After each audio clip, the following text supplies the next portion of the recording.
One more, here's the kick. There. Okay, there's all the sounds. Let's play it back one more time. I'll just run it from here.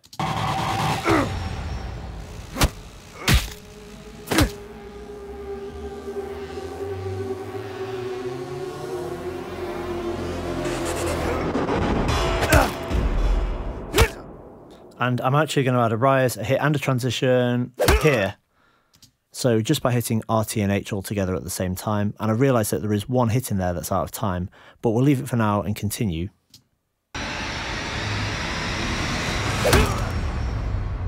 This is really taking shape, and there's another one at the end actually, another impact there. Let's put those in, see what we've got.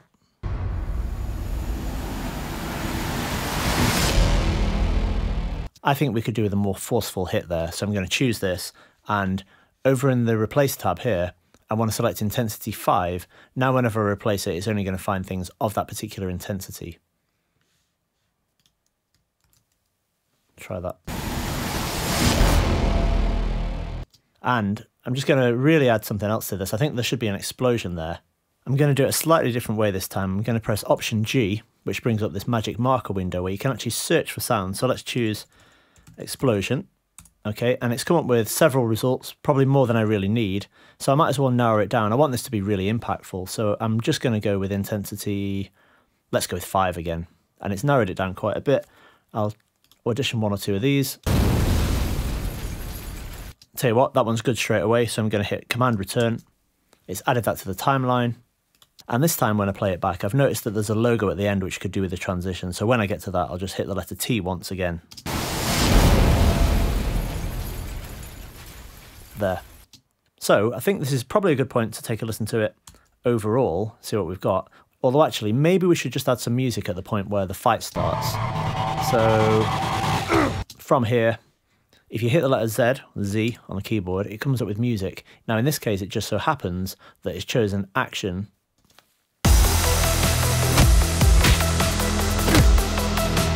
You know what, I like that, so I'm not going to bother changing it. I'm just going to turn it down in level a little bit and then run it through from start to finish.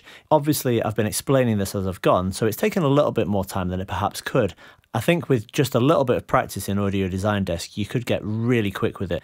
I see myself using this within the context of a Pro Tools workflow where I'd probably do some initial sound design in this software and then port it over to Pro Tools for the final touches. I'll talk more about that in a minute, but in the meantime, let's just run it through from start to finish. Keep an eye out for that out of time punch.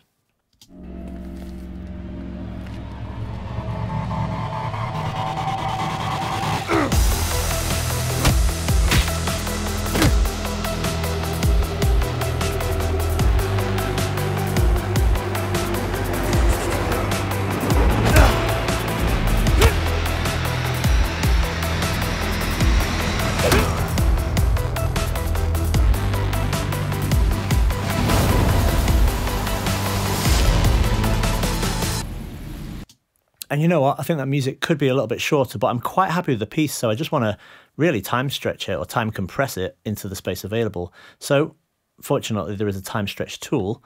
Select it, trim this down, select the end of it. Where do I want it to end? I want it to end pretty much on the impact, and I'll just run it one final time from here and maybe just turn the music down a little bit more actually.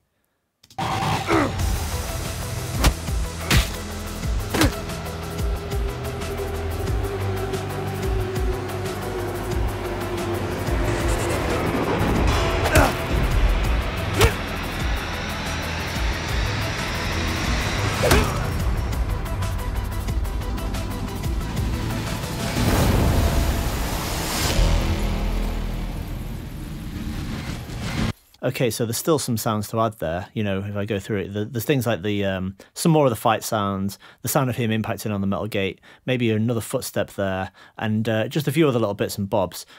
We could do that in Audio Design Desk, so we could go over here and search and add them into the timeline manually, or as I mentioned, perhaps you want to finish and mix it in Pro Tools. That would be my personal preference, and you can do that by going to the File menu and choosing Export AAF.